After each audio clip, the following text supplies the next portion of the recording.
नमस्कार, मैं रचना शर्मा। चढ़ती कला टाइम टीवी देख रहे सभी दर्शकों का स्वागत करती हूं। आप देख रहे हैं हरियाणा के समाचार। समाचारों की शुरुआत से पहले एक नजर आज की मुख्य सुर्खियों पर।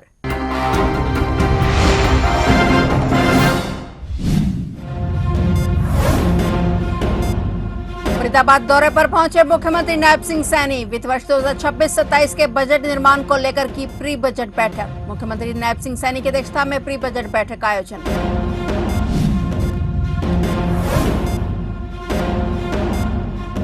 हरियाणा के युवाओं के लिए खुशखबरी, जापान करेगा और अधिक निवेश, नौकरी के खुलेंगे अवसर। मुख्यमंत्री सैनी ने जापान से आए प्रतिनिधिमंडल से की मुलाकात।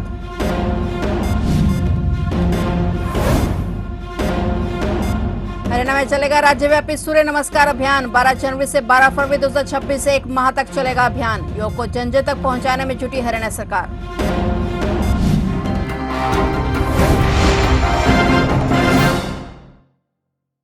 और अब समाचार विस्तार से।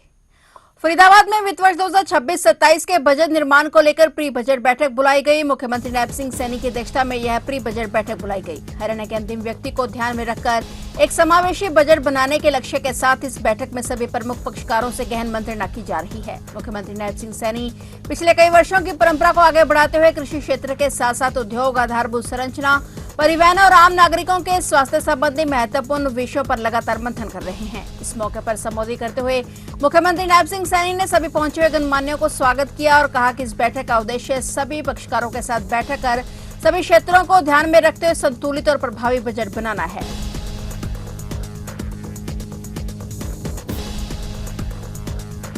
हरियाणा के मुख्यमंत्री नायब सिंह सैनी से सिविल सचिवालय में जापान के मिजुही बैंक के मैनेजिंग डायरेक्टर के नेतृत्व में आए प्रतिनिधिमंडल ने मुलाकात की। बैठक में हरियाणा में आर्थिक सहयोग को मजबूत करने और रणनीतिक निवेश के लिए नए अवसरों की संभावनाओं पर चर्चा हुई। चर्चा के दौरान प्रतिनिधिमंडल ने हरियाणा के विदेशी सहयोग विभाग के साथ एक MOU करने में रुचि दिखाई और इसके साथ ही सहयोग के प्रमुख क्षेत्रों में ऑटोमोबाइल विनिर्माण, शिक्षा, वित्तीय सेवाएं और विशेष रूप से वैश्विक स्तर पर तेजी से उभरते सेमीकंडक्टर शामिल हैं।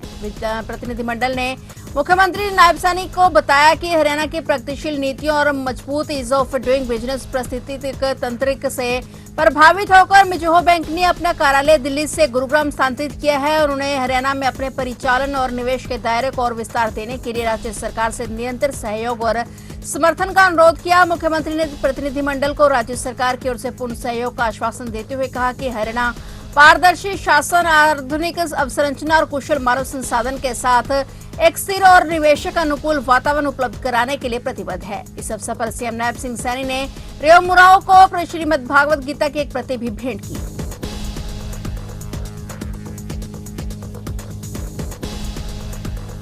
योग को जन जन तक पहुंचाने के मकसद से हरियाणा योग आयोग हर साल सूर्य नमस्कार के महोत्सव का आयोजन करता रहा है। इस वर्ष भी यह अभियान 12 जनवरी को स्वामी विवेकानंद जयंती से शुरू होकर 12 फरवरी को महर्षि दयानंद सरस्वती की जयंती तक चलेगा। इसी कड़ी में आयुष विभाग की ओर से योग सहायकों के लिए प्रशिक्षण सत्र का आयोजन किया जा रहा है ताकि अभियान को प्रभावी रूप से लागू किया जा सके। आयुष विभाग के सहयोग से हरियाणा पिछले 4 वर्षों में इस अभियान के माध्यम से Guinness book of world record समेत 6 विशेष विश्व रिकॉर्ड स्थापित कर चुका है। उन्होंने बताया कि अभियान के तहत प्रत्येक जिले को न्यूनतम 1 लाख पंजीकरण का लक्ष्य दिया गया है। 100% गांवों की भागीदारी सुनिश्चित करने के निर्देश जारी किए गए हैं। इस अभियान के तहत सूर्य नमस्कार का अभियान सुबह के समय यौगिक विधि से करवाया जाएगा। आयुष विभाग और हरियाणा योग आयोग के संयुक्त तत्वाधान में 12 जनवरी से 12 फरवरी तक सूर्य नमस्कार अभियान आयोजित किया जाएगा। इसका उद्देश्य योग को जिले के प्रत्येक व्यक्ति तक पहुंचाना और उन्हें स्वास्थ्य जीवन शैली अपनाने के लिए प्रेरित करना है।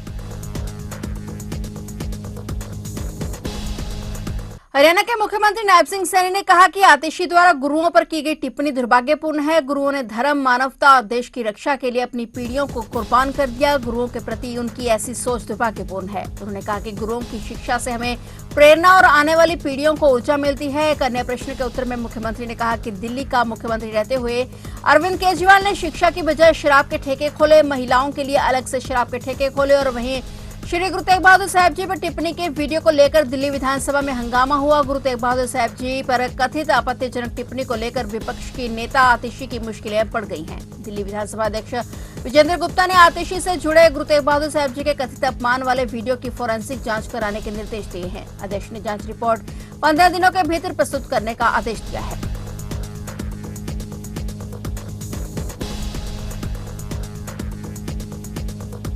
हरियाणा सरकार ने प्रदेश के शीर्ष प्रशासनिक पदों पर भर्ती प्रक्रिया को आर्थिक सुव्यवस्थित और पारदर्शी बनाने की दिशा में बड़ा कदम उठाते हुए हरियाणा सिविल सेवा और संबंधित सेवाओं की परीक्षा के पाठ्यक्रम में व्यापक संशोधन किया है। मुख्य सचिव अनुराग रस्तोगी द्वारा इस संबंध में एक अधिसूचना जारी की गई है। प्रारंभिक परीक्षा में अब कुल 400 अंकों के 2 वस्तुनिष्ठ प्रश्न पत्र होंगे और संशोधन के तहत वैकल्पिक विषय प्रणाली को समाप्त कर सामान्य अध्ययन के 4 प्रश्न पत्र शामिल किए गए हैं।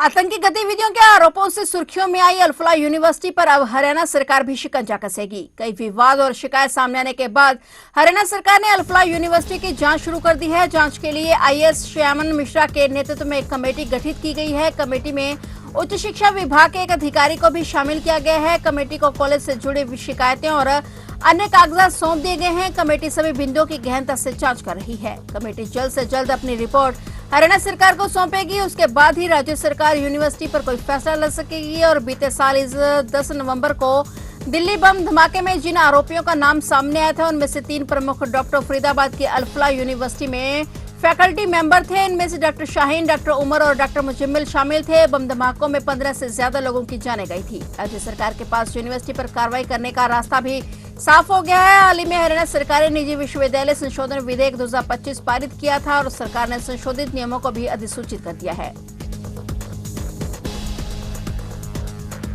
हरियाणा के कुरुक्षेत्र में ऑस्ट्रेलिया भेजने के नाम पर यमुनानगर के युवक से 9 लाख रुपए की ठगी का सनसनीखेज मामला सामने आया है। आरोप है कि एजेंट ने वीजा लगवाने और टिकट बुक कराने का झांसा देकर मोटी रकम वसूली और बाद में फर्जी एयर टिकट भेजकर टालमटोल करता रहा। अंततः विदेश फरार हो गया और पीड़ित की शिकायत पर पुलिस ने मामला दर्ज कर जांच शुरू कर दी है। 22 लाख रुपए में ऑस्ट्रेलिया भेजने का सौदा तय हुआ। भरोसा दिलाने के लिए आरोपी ने एफिडेविट भी बनवाया जिसे लिखा गया कि अंकित का ऑस्ट्रेलिया का विजिटर वीजा लगेगा और तय शर्तों के अनुसार पहले 1 लाख रुपए देने थे जबकि शेष राशि ऑस्ट्रेलिया पहुंचने के बाद ली जानी थी। आरोप है कि विशाल ने वीजा अप्लाई होने और टिकट तैयार कराने का हवाला देकर अलग अलग समय पर पैसे ऐंठे और पुलिस ने आरोपी के खिलाफ केस दर्ज कर लिया है। मामले की जांच शुरू कर दी है।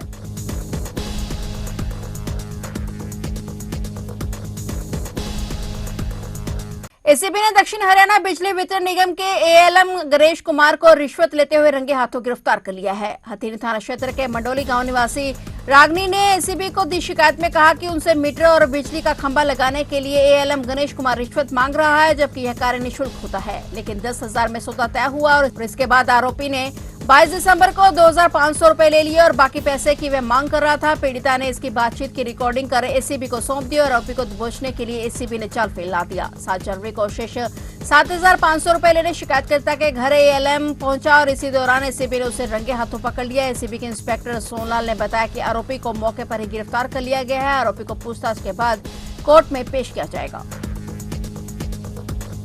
बहादुरगढ़ में चोरों के हौसले एक बार फिर से बुलंद नजर आए। शहर के अशोकनगर क्षेत्र में बराही फाटक के पास स्थित डीसी ज्वेलर्स की दुकान को निशाना बनाते हुए नकाबपोश बदमाशों ने शटर उखाड़कर करीब 10 लाख रुपए के सोने चांदी के जेवरात चोरी कर लिए और जानकारी के मुताबिक रात करीब 2:30 बजे 6 नकाबपोश बदमाश दुकान का शटर उखाड़कर अंदर घुसे और बड़ी सफाई से चोरी की वारदात को अंजाम दिया। चोरों ने दुकान से करीब 3 किलो चांदी और सोने के आभूषण समेट लिए। वारदात को अंजाम देने से पहले बदमाशों ने आसपास के पड़ोसियों के गेट बाहर से बंद कर दिए ताकि कोई बीच में दखल ना दे सके। हालांकि जब कुछ पड़ोसियों को हलचल का अंदेशा हुआ तो उन्होंने छत से ईंटें बरसाई जिसके बाद बदमाश मौके से फरार हो गए। पूरी वारदात दुकान में लगे सीसीटीवी कैमरे में कैद हो गई जिसमें 6 बदमाश बेखौफ अंदाज में चोरी की वारदात को अंजाम देते हुए नजर आए।